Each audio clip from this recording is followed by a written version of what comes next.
স্বামী বিশেষ সময় অক্ষম হলে স্ত্রীর করণীয় কি হবে? যিনি কি মানুষের সাথে সবাস করতে পারে? দুই হাতের উপর সেজদা করলে সেজদা আদায় হবে কিনা? আজানের সময় কিছু খেলে গুনাহ হবে কিনা? নতুন কোনো কাপড় পরে না ধুয়ে নামাজ পড়লে নামাজের কোনো ক্ষতি হবে কিনা? স্মৃতিশক্তি কিভাবে বাড়ানো যায়? নামাজের সেজদা অবস্থায় যদি পা উঠে যায় তাহলে নামাজের কোনো সমস্যা হবে কিনা? আপন দুই বোনকে একত্রে বিয়ে করা যাবে কিনা? এই বিষয়ে ইসলাম কি বিধান? বিতরের নামাজ কি কি সূরা দিয়ে পড়তে হয়? নামাজ শেষে জায়নামাজ সালাম করা কি ঠিক? হস্তমৈথুনে হবু স্ত্রীর হক নষ্ট করা হয় কিনা? ভাঙা প্লেটে খাওয়া যাবে কিনা? শার্টের হাতা এবং প্যান্ট কি গুছিয়ে রেখে সালাত পড়া যাবে? নামাজের সময় পাশ দিয়ে কেউ গেলে বা আসলে আমার আম্মু নামাজের ভেতরেই তাকায়, এতে নামাজের কোনো সমস্যা হবে কিনা? অন্যদের গাছের ডাল আমাদের ছাদের উপর চলে আসলে আমরা কি ছাদের উপরের ডালের ফল খেতে পারবো? চলুন আপনাদের যে সমস্ত প্রশ্ন ইতিমধ্যে চলে আসছে সেগুলোর উত্তর দেওয়ার পালায় আমরা প্রবেশ করি। এইচ.এম. হাসান লিখেছেন, দুই হাতের উপর সেজদা করলে সেজদা আদায় হবে কিনা? সেজদা করবেন আপনি জমিনে, হাতের উপরে সেজদা করবেন না। যদি কোনো কারণে হাতের উপরে কেউ সেজদা করেন, হয়তো জমিন তার জন্য উপযোগী না বা জমিনে করার কোনো ব্যবস্থা নাই। নাহিদ ইসলাম আপনি লিখেছেন, নামাজ শেষে জায়নামাজ সালাম করা কি ঠিক? না, জায়নামাজ সালাম করার কিছু নেই। সালাম করতে হবে মানুষকে। ডানে সালাম দিচ্ছেন, এরপর কোনো সালাম নাই। এরপরে কোনো কারোর সাথে আপনার হঠাৎ সাক্ষাৎ হয়েছে, সেই জায়গা থেকে আপনি সালাম দিতে পারেন, কিন্তু জায়নামাজকে সালাম দেওয়া এটি কোরআন সুন্নাহর কোনো নির্দেশনা নয়। এটি যদি সালাতের অংশ মনে করি কেউ, সালাত পরবর্তী করণীয় মনে করেন কেউ, শরিয়া দৃষ্টিকোণ থেকে, ইসলামের দৃষ্টিকোণ থেকে, তাহলে সেটি বরং বিদআতে পর্যবেসিত হবে। ইসলামের নামে মন গড়া কোনো কিছু করলে সওয়াব হয় না, বরং আরো বিপরীতে গুনাহ হয়। জুলেখা খাতুন আপনি লিখেছেন, নতুন কোনো কাপড় পরে না ধুয়ে নামাজ পড়লে নামাজের কোনো ক্ষতি হবে কিনা? নতুন কোনো কাপড় পরলে সেটা ধুয়েই পড়তে হবে এমন কোনো বাধ্যবাধকতা নেই। কারণ নতুন কাপড় মানে যে সেটা নাপাক, সেটাতে অপবিত্রতা আছে এমনটি নিশ্চিত নন আপনি, তাহলে এটি ধোয়াটা বাদ কেন হতে যাবে? তবে হ্যাঁ, আপনারা যদি নতুন কাপড় কেনার পর দেখলেন যে সেখানে কোনো নাপাক আছে, তাহলে ওই জায়গায় সেই নাপাকটা ধোয়াটাই হলো অবশ্যক। অতএব শরীর দৃষ্টিকোণ থেকে নতুন কাপড় ধুয়ে পড়তে হবে এমন কোনো বাধ্যবাধকতা নেই। আশফাকুর রহমান আপনি লিখেছেন, স্মৃতিশক্তি কিভাবে বাড়ানো যায়? আমার তেমন কিছুই মনে থাকে না, একদিকে পড়ি অন্যদিকে ভুলে যাই। আল্লাহ মাফ করুন যদি এই পরিস্থিতি হয়, তাহলে সেক্ষেত্রে প্রথমত গুনাহ এবং অপরাধ এবং পাপের কাজগুলো আপনার পরিহার করে চলা উচিত, বিশেষভাবে যত্ন সহকারে। সেই সাথে আল্লাহ তাআলার কাছে দোয়া করা উচিত স্মৃতিশক্তি বাড়ানোর জন্য। সুমন আহমেদ আপনি লিখেছেন, নামাজের সিজদা অবস্থায় যদি পা উঠে যায় তাহলে নামাজের কোনো সমস্যা হবে কিনা? সিজদা অবস্থায় যদি পা সামান্য উঠে আবার আপনি জায়গা নিয়ে গেছেন, কোনো অসুবিধা হবে না। আর যদি পুরো সিজদা জুড়ে উঠে থাকে তাহলে আপনার নামাজ হবে না, কারণ নবী করিম সাল্লাল্লাহু আলাইহি ওয়াসাল্লাম বলেছেন, আমি উমিরতু আন আসজুদা আলা সাবআতি আযমিন, 7টি অঙ্গের উপরে, 7টি হাড্ডির উপরে, শক্ত অঙ্গের উপরে আমাকে সিজদা করতে নির্দেশ করা হয়েছে। তার মধ্যে কপাল, নাক, দুই হাত, দুই হাঁটু এবং দুই পায়ের যে আঙ্গুলগুলো সেগুলো। অতএব এগুলোর কোনো একটা যদি আপনার এই 7টি অঙ্গের কোনো একটি যদি সরে যায় সামান্য সময়ের জন্য, অসুবিধা নেই, আবার তিনি জায়গা নিয়ে গেছেন। কিন্তু যদি পুরো সালাত জুড়ে, পুরো রাকাত জুড়ে, সিজদা জুড়ে তার এটা যদি পৃথক থাকে, তাহলে সেক্ষেত্রে সেটি জায়েজ হবে না এবং সে নামাজ হবে না, কারণ এটা ওয়াজিব এই 7টা অঙ্গের উপরে সিজদা করা। মোহাম্মদ আব্দুর রাকিব আপনি লিখেছেন, হস্তমৈথুনে হবু স্ত্রীর হক নষ্ট করা হয় কিনা? এটি আপনার স্বাস্থ্য নষ্ট হয়, আপনি নিজের হক নিজে নষ্ট করছেন, নিজের আমল নষ্ট করছেন, এবং এর মাধ্যমে যদি আপনার যৌন শক্তি কমে যায়, সেক্ষেত্রে আপনি স্ত্রীর হক নষ্ট করছেন। অবশ্যই সেজন্য এটি নাজায়েজ এবং গুনাহের কথা, হারাম। আবু সাইদ আব্দুল্লাহ আপনি লিখেছেন, শার্টের হাতা এবং প্যান্ট কি গুছিয়ে রেখে সালাত পড়া যাবে? শার্টের হাতা এবং প্যান্ট গুছিয়ে সালাত আদায় করা মাকরুহ, নবী করিম সাল্লাল্লাহু আলাইহি ওয়াসাল্লাম নিষেধ করেছেন এটি, এজন্য এটা ছেড়ে সালাত আদায় করতে হবে। তবে হ্যাঁ, প্যান্টের বিষয়টা হলো, সেটা যদি কেউ টাকনুন নিচে পড়ে যায়, সেটা থেকে বাঁচার জন্য গোছাতে সেটা জায়েজ আছে, কিন্তু সেটা সালাতে শুধু না, বরং সবসময় এরকম রাখতে হবে। আব্দুল্লাহ জুবাইর তাসিন আপনি লিখেছেন, অন্যদের গাছের ডাল আমাদের ছাদের উপর চলে আসলে আমরা কি ছাদের উপরের ডালের ফল খেতে পারবো? না, আপনার ছাদের উপরে ডাল চলে আসছে দেখে আপনার জন্য ফল হালাল হয়ে যাবে না। তবে আপনি সেই ব্যক্তিকে রিকোয়েস্ট করতে পারেন এবং দাবি তুলতে পারেন যেন আপনার জায়গা থেকে গাছের ডালটা সরায় নেওয়া হয়, এবং যদি আপনার কোনো অসুবিধা না হয় আপনি ছাড় দিতে পারেন। কিন্তু আপনি এর ফল খেতে হলে অবশ্যই মালিকের অনুমতি আপনাকে নিতে হবে। আপনি এখানে চলে আসতে দেখেই আপনি কিন্তু মালিক হয়ে যাননি। তর্নি আইডি থেকে আপনি লিখেছেন, নামাজের সময় পাশ দিয়ে কেউ গেলে বা আসলে আমার আম্মু নামাজের ভেতরেই তাকায়, এতে নামাজের কোনো সমস্যা হবে কিনা?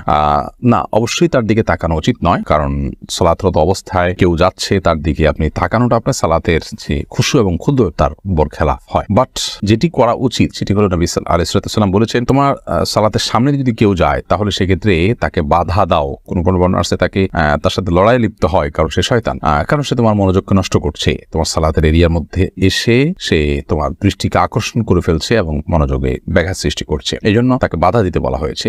সেই বাধার অংশ হিসাবে এরকম হাত দিয়ে তাকে ইশারা দিয়ে দেওয়া যেতে পারে যদি সে টের না পায়। আর এর বাইরে তার দিকে তাকিয়ে থাকলে তো কোনো লাভ নাই, বিধায় তাকিয়ে নিজের সালাতের মনোযোগ নষ্ট করার তো কোনো যৌক্তিকতা নেই, বিধায় আপনার আম্মাকে বলতে হবে এই কাজটি করা যাবে না। ফয়সাল আহমেদ আপনি লিখেছেন, টিকটিকি দেখলে কি মারতেই হবে? প্রয়োজনে কি খুঁজে খুঁজে মারতে হবে? বিষয়টা নিয়ে খুব দ্বিধাদ্বন্দ্বে আছি, জানাবেন প্লিজ। না, খুঁজেই আপনাকে মারতে হবে এমন কিছু, এমন কোনো বাধ্যবাধকতা নেই, বরং আপনার চোখে পড়েছে, উপদ্রব করে আপনি মারবেন, কিন্তু এটার জন্য আপনি খুঁজে বেড়াবেন, এটার পিছে ঘুরে বেড়াবেন, আপনার অনুসন্ধান করে বেড়াবেন, এই কথা হাদিসে বলা হয়নি। প্রজাপতি নীর আইডি থেকে আপনি লিখেছেন, ভাঙা প্লেটে খাওয়া যাবে কিনা? ভাঙা প্লেটে খাওয়া যাবে, কোনো অসুবিধা নেই, ভাঙা আয়নায় মাথা চেহারা দেখা যাবে, সেটাতে কোনো অসুবিধা নেই।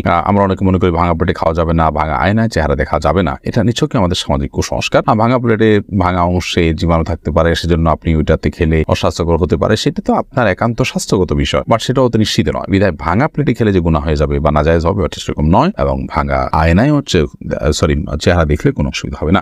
রাইসানি আপনি লিখেছেন আজানের সময় কিছু খেলে গুনাহ হবে কিনা। আজানের সময় কোনো কিছু খেলে কোনো গুনাহ হবে না। আমরা অনেকে মনে করি আজানের সময় কিছু খাওয়া পান করা যাবে না, এটা করা যাবে না, ওটা করা যাবে না। আপনি যে কোনো কাজ করতে পারেন, টয়লেটে থাকলে আপনি টয়লেটে কাজও সারতে পারেন। তবে আপনি যখন টয়লেটে নাই, পবিত্র জায়গায় আছেন বা স্বাভাবিক অবস্থা আছেন, তখন আপনি আজান শুনলে আজানের জবাব দেওয়ার চেষ্টা করবেন। এটা হলো মূল কথা। খেতে গেলে খাওয়ার ফাঁকে ফাঁকে আপনি আজানের জবাব দেওয়ার চেষ্টা করবেন, কিন্তু আজান হলে কিছু খেতে পারবেন না এমন কোনো কথা নেই। এখানে বিষয় হলো জবাব দেওয়ার চেষ্টা করবেন যদি আপনি পবিত্র জায়গায় থাকেন। এমনি মুস্তাফিজুর রহমান আপনি লিখেছেন কোরআন কারীম যদি ভুল বশত পায়ে লাগে অথবা নিচে পড়ে যায়, করণীয় কি? ভুল বশত পায়ে লাগলে অথবা নিচে পড়ে গেলে আল্লাহর কাছে মাপ চাইতে হবে, যদি এটা অনিচ্ছাকৃত তারপরে মাপ চাই নিতে হবে, এবং সেই সাথে ভবিষ্যতে যেন এরকমটি না হয় সেজন্য সাবধানতা অবলম্বন করতে হবে।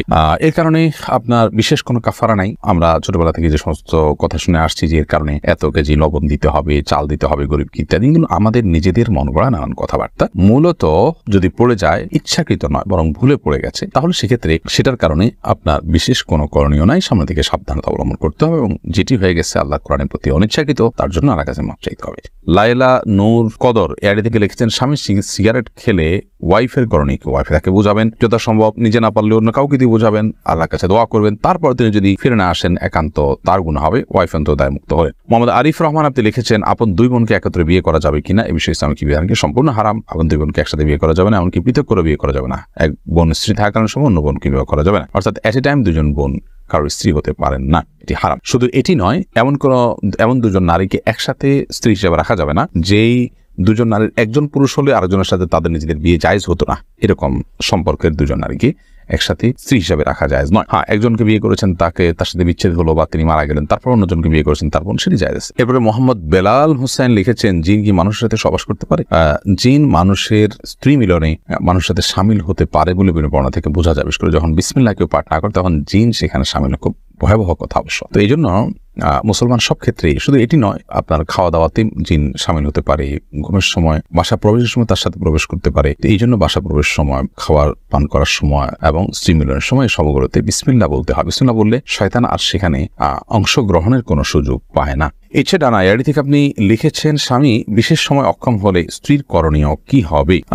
স্বামী যদি অক্ষম হয় পুরোপুরি এবং স্ত্রী যদি তার যে চাহিদা আছে এটি পূরণ না হওয়ার কারণে তিনি গুনাহে এবং পাপে লিপ্ত হয়ে যেতে পারেন এমন আশঙ্কা তৈরি হয়, তাহলে সেক্ষেত্রে অবশ্যই সে স্বামী থেকে তিনি বিচ্ছেদ নেবেন। যদি সেটা চিকিৎসার অযোগ্য হয়, চিকিৎসার যোগ্য হলে সেটার জন্য অবশ্যই তিনি সময় দিবেন, সুযোগ দিবেন, চেষ্টা করবেন নিজে। যদি তারপরও কোনো উপায় না থাকে এবং চিকিৎসার অযোগ্য হয়, তাহলে সেক্ষেত্রে তিনি সেখান থেকে বিচ্ছেদ নিয়ে অবশ্যই অন্যত্র বিয়ের উদ্যোগ গ্রহণ করতে পারেন। শরিয়া সেই অধিকার তাকে দিয়েছে। বিতরের নামাজ কি সূরা দিয়ে পড়তে হয়? বিতরের সালাতের প্রথম রাকাতে সূরা সাব্বিহিসমা রাব্বিকাল আলা, দ্বিতীয় রাকাতে সূরা কাফিরুন এবং তৃতীয় রাকাতে সূরা ইখলাস কুল হুয়াল্লাহ পাঠ করা, এটি সুন্নাহ। নবী করিম সাল্লাল্লাহু আলাইহি ওয়াসাল্লাম বিতরের সালাতে সচরাচর এই সূরাগুলো তেলাওয়াত করতেন। আপনি এই সূরাগুলো তেলাওয়াত করতে পারেন বা করার